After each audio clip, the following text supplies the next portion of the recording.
11ই December 2025 বৃহস্পতিবার, বাংলার 25শে অগ্রহায়ণ। শ্রী শ্রী মায়ের জন্মতিথি। আসুন আজকে শ্রী শ্রী মায়ের এই জন্মতিথির পূর্ণ লগ্নে আলোচনা করি মায়ের কথা। শ্রী শ্রী মা ছিলেন শ্রী শ্রী রামকৃষ্ণ পরমহংসদেবের পত্নী ও সাধন সঙ্গিনী এবং রামকৃষ্ণ মঠ ও মিশনের সংঘ জননী।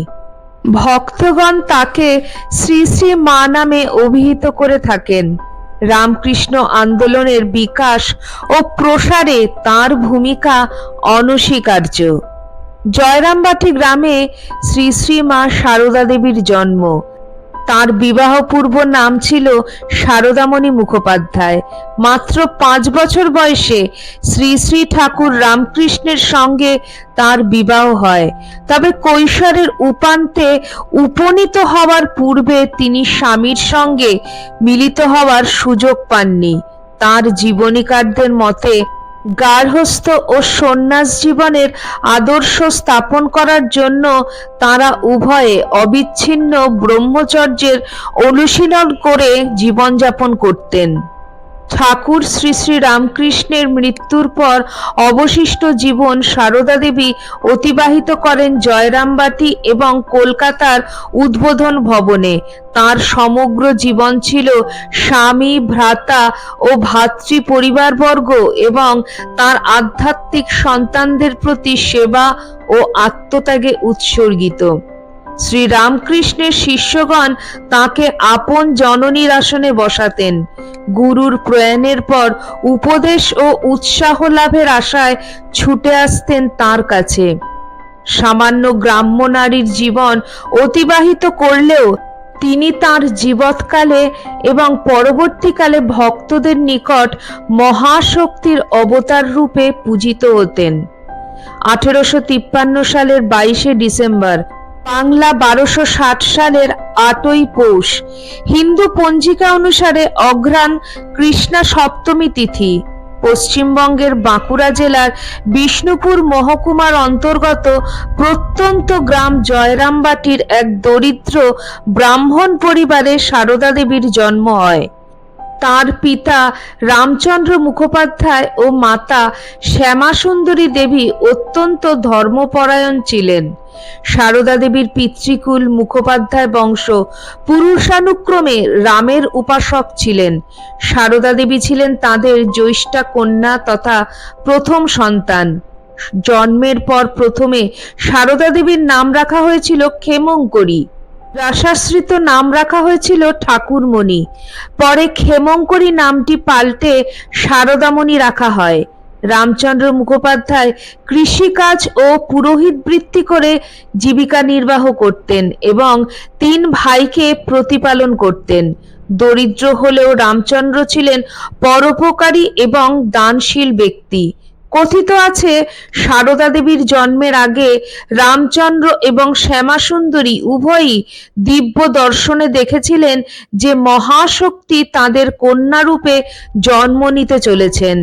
সারদা দেবীর জন্মের পর রামচন্দ্র এবং শ্যামাসুন্দরীর কাদম্বিনী নামে এক কন্যা এবং প্রসন্ন কুমার, উমেশচন্দ্র, কালীকুমার, বরদা প্রসাদ ও অভয়চরণ নামে 5 পুত্রের জন্ম হয়। বাল্যকালে সাধারণ গ্রামবাসী বাঙালি মেয়েদের মতন সারদা দেবীর জীবনও ছিল অত্যন্ত সরল এবং সাদাসিধে। ঘরের সাধারণ কাজকর্মের পাশাপাশি ছেলেবেলায় তিনি তার ভাইদের দেখাশোনা করতেন। জলে নেমে পোষা গরুদের আহারের জন্য ঘাস কাটতেন। ধান খেতে মুনিশদের জন্য মুড়ি নিয়ে যেতেন। প্রয়োজনে ধান কুড়োনোর কাজও করেছেন। সারদা দেবীর প্রথাগত বিদ্যালয় শিক্ষা একেবারেই ছিল না। ছেলেবেলায় মাঝে মাঝে ভাইদের সঙ্গে পাঠশালায় যেতেন। তখন তার কিছু অক্ষর জ্ঞান হয়েছিল। পরবর্তী জীবনে কামারপুকুরে শ্রী রামকৃষ্ণদেবের ভাতুষপুত্রী লক্ষ্মী দেবী ও শ্যামপুকুরে একটি মেয়ের কাছে ভালো করে লেখাপড়া করা শেখেন। ছেলেবেলায় গ্রামে আয়োজিত যাত্রা ও কথকথার আসর থেকেও অনেক পৌরাণিক আখ্যান ও শ্লোক শিখেছিলেন। ছোটবেলায় পুতুল খেলার সময় লক্ষ্মী ও কালীর মূর্তি গড়ে খেলার ছলে পুজো করতেন। বলতেন ছোটবেলা থেকেই মহামায়ার ধ্যান অভ্যাস করেন তিনি। এও কথিত আছে সেই সময় থেকেই তার বিবিধ দিব্য দর্শন ও অভিজ্ঞতা হতো। ছোটবেলার কথা বলতে গিয়ে শ্রী শ্রী মা বলেছিলেন, ছোটবেলায় দেখতুম আমারই মতন মেয়ে সর্বদা আমার সঙ্গে সঙ্গে থেকে আমার সকল কাজের সহায়তা করত, আমার সঙ্গে আমোদ আহ্লাদ করত, কিন্তু অন্য লোক এলেই আর তাকে দেখতে পেতুম না। 10-11 বছর পর্যন্ত এরকম হয়েছিল। 1859 সালের মে মাসে সেকালে প্রচলিত গ্রাম্য প্রথা অনুসারে মাত্র 5 বছর বয়সেই রামকৃষ্ণ পরমহংসদেবের সঙ্গে তার বিবাহ সম্পন্ন হয়। শ্রী রামকৃষ্ণের বয়স তখন 23 বছর। এই সময় শ্রী রামকৃষ্ণ কঠোর ব্রহ্মচর্য অনুশীলন করছিলেন। তাই তার মা এবং দাদারা মনে করেন এই বিবাহের ফলে তার সাংসারিক ক্ষেত্রে মন স্থিত হবে। বলা হয় ঠাকুর শ্রী রামকৃষ্ণ দেবী তার মাকে পাত্রীর সন্ধান দিয়ে বলেছিলেন, তোমরা বৃথাই পাত্রী খুঁজে বেড়াচ্ছ, জয়রামবাটির রামচন্দ্র মুখুজ্জের বাড়ি যাও, সেখানে চালকলা বাঁধা আছে। বিবাহের পরেও সারদা দেবী তার পিতামাতার তত্ত্বাবধানেই রইলেন। শ্রী রামকৃষ্ণ ফিরে গেলেন দক্ষিণেশ্বরে। এরপর 14 বছর বয়সে প্রথম সারদা দেবী স্বামীর দর্শন পাওয়ার জন্য কামারপুকুরে আসেন। এই সময় তিনি যে 3 মাস শ্রী শ্রী ঠাকুর রামকৃষ্ণের সঙ্গে বাস করেছিলেন, তখনই ধ্যান ও আধ্যাত্ম জীবনের প্রয়োজনীয় নির্দেশ তিনি পান তার স্বামীর থেকে। 18 বছর বয়সে তিনি শোনেন তার স্বামী পাগল হয়ে গেছেন। আবার এও শোনেন যে তার স্বামী একজন মহান সন্তে পরিণত হয়েছেন। তখন তিনি দক্ষিণেশ্বরে শ্রী রামকৃষ্ণকে দেখতে আসার সিদ্ধান্ত নিলেন। পদব্রজে দক্ষিণেশ্বরে আসতে গিয়ে তিনি অত্যন্ত অসুস্থ হয়ে পড়েন এবং কথিত আছে কালীর মতন ঘোর কৃষ্ণবর্ণা এক নারী দিব্য দর্শনে তাকে সুস্থ হয়ে ওঠার অভয়বাণী শোনান। 1872 সালে দক্ষিণেশ্বরে আসার পর তার ভয় ও সন্দেহ অপসারিত হয়। তিনি বুঝতে পারেন তার স্বামী সম্পর্কে যেসব গুজবগুলি রটেছিল তা কেবলই সংসারী লোকের নির্বোধ ধারণা মাত্র। তিনি দেখলেন ঠাকুর শ্রী শ্রী রামকৃষ্ণদেব তখন সত্যিই এক মহান আধ্যাত্মিক গুরু। দক্ষিণেশ্বর মন্দিরে এসে নহবতের একতলায় একটি ছোট ঘরে তিনি বাস করতে শুরু করলেন। 1885 সাল অবধি তিনি দক্ষিণেশ্বরেই ছিলেন। তবে মাঝে মাঝে তার গ্রাম জয়রামবাটিতে গিয়েও স্বল্প সময়ের জন্য বাস করতেন। এই সময় সারদা দেবী ও দিব্য মাতৃকাকে অভিন্ন জ্ঞান করে ঠাকুর শ্রী শ্রী রামকৃষ্ণদেব ষোড়শী পুজোর আয়োজন করেন। কালীর আসনে বসিয়ে পুষ্প ও উপাচার দিয়ে শ্রী রামকৃষ্ণ পূজা করেন তাঁকে। অন্য সকল নারীর মতো সারদা দেবীকেও তিনি দেবীর অবতার বলে মনে করতেন। এই কারণে তাদের বৈবাহিক জীবনও ছিল এক শুদ্ধ আধ্যাত্মিক সঙ্গত। স্বামী শারদানন্দের মতে তাদের বিবাহ হয়েছিল বিশ্বে আদর্শ দাম্পত্য সম্পর্কের এক নজির স্থাপনের উদ্দেশ্যেই। সারদা দেবীর কথা থেকে জানা যায় বিবাহিত জীবনে শ্রী রামকৃষ্ণদেব কখনোই তাকে তুই সম্বোধন করেননি। রূঢ় ব্যবহার দূরে থাক, কখনোই কোনো রূঢ় বাক্য নিজের স্ত্রীর সম্মুখে উচ্চারণ করেননি তিনি। সারদা দেবীকেই মনে করা হয় ঠাকুর শ্রী শ্রী রামকৃষ্ণদেবের প্রথম শিষ্য। শ্রী রামকৃষ্ণদেব তাকে আধ্যাত্মিক জীবনযাপনের প্রয়োজনীয় নির্দেশ দান করেন। এগুলির মধ্যে প্রধান ছিল জপ ও ধ্যানের নির্দেশিকা। প্রতিদিন রাত 3টের সময় ঘুম থেকে উঠতেন এবং সর্বদা লজ্জা পটাবৃত ছিলেন বলে সূর্যোদয়ের পূর্বেই নির্জনে গঙ্গা স্নান সম্পন্ন করতেন। বেলা 1টার আগে যতক্ষণ না লোকজনের আনাগোনা বন্ধ হতো তিনি বাইরে বের হতেন না। তিনি এতটাই নিঃশব্দে এবং অলক্ষিত হয়ে বাস করতেন যে মন্দিরের ম্যানেজার একবার বলেছিলেন, আমরা জানতাম তিনি এখানে বাস করেন, কিন্তু কোনোদিন চোখে দেখিনি। কথিত আছে শ্রী রামকৃষ্ণদেব দিব্য দৃষ্টিতে দেখেছিলেন যে তার আধ্যাত্মিক প্রচার কার্য পরবর্তীকালে চালিয়ে নিয়ে যাবেন সারদা দেবী। সেই কারণে তিনি তাকে মন্ত্র শিক্ষা দেন এবং মানুষকে দীক্ষিত করে আধ্যাত্মিক পথে পরিচালিত করতে পারার শিক্ষাও দান করেন। শেষ জীবনে যখন শ্রী রামকৃষ্ণদেব গলার ক্যান্সারে আক্রান্ত, তখন সারদা দেবী স্বামীর সেবা এবং স্বামী ও তার শিষ্যদের জন্য রন্ধন কার্য করতেন। কথিত আছে 1886 সালের আগস্ট মাসে শ্রী রামকৃষ্ণের মৃত্যুর পর বৈধব্যের চিহ্ন হিসাবে হাতের বালা খুলে ফেলতে গেলে তিনি স্বামীর দিব্য দর্শন পান। এই দর্শনে ঠাকুর শ্রী রামকৃষ্ণদেব তাকে বলেন তিনি মারা যাননি, কেবল এক ঘর থেকে আরেক ঘরে গেছেন। সারদা দেবী বলেছিলেন যতবারই তিনি বিধবার বেশ ধারণ করতে গিয়েছিলেন ততবারই দিব্য দর্শনে শ্রী রামকৃষ্ণদেব তাকে নিরস্ত করেন। যাই হোক, শ্রী রামকৃষ্ণদেবের মৃত্যুর পর তাকে কেন্দ্র করে অঙ্কুরিত ধর্ম আন্দোলনে এক অত্যন্ত গুরুত্বপূর্ণ ভূমিকা পালন করেছিলেন সারদা দেবী। ঠাকুর শ্রী রামকৃষ্ণদেবের প্রয়াণের 2 সপ্তাহ পর লক্ষ্মী দেবী প্রমুখ শ্রী রামকৃষ্ণের গৃহস্থ ও সন্ন্যাসী শিষ্যদের সঙ্গে নিয়ে সারদা দেবী উত্তর ভারতের তীর্থ পর্যটনে যাত্রা করেন। রামচন্দ্রের স্মৃতি বিজড়িত অযোধ্যা এবং কাশী বিশ্বনাথ মন্দির দর্শন করেন তারা। পরে তিনি দর্শন করেন কৃষ্ণের লীলাক্ষেত্র বৃন্দাবন। কথিত আছে এই বৃন্দাবনেই সারদা দেবীর নির্বিকল্প সমাধি লাভ হয়েছিল এবং এই বৃন্দাবন থেকেই গুরুরূপে তার জীবনের সূত্রপাত হয়। মহেন্দ্রনাথ গুপ্ত, যোগেন মহারাজ প্রমুখ শ্রী রামকৃষ্ণের শিষ্যদের তিনি মন্ত্র দীক্ষা দান করেন। বৃন্দাবনে শ্রী শ্রী মা রূপে তার সত্তার সূচনা ঘটে।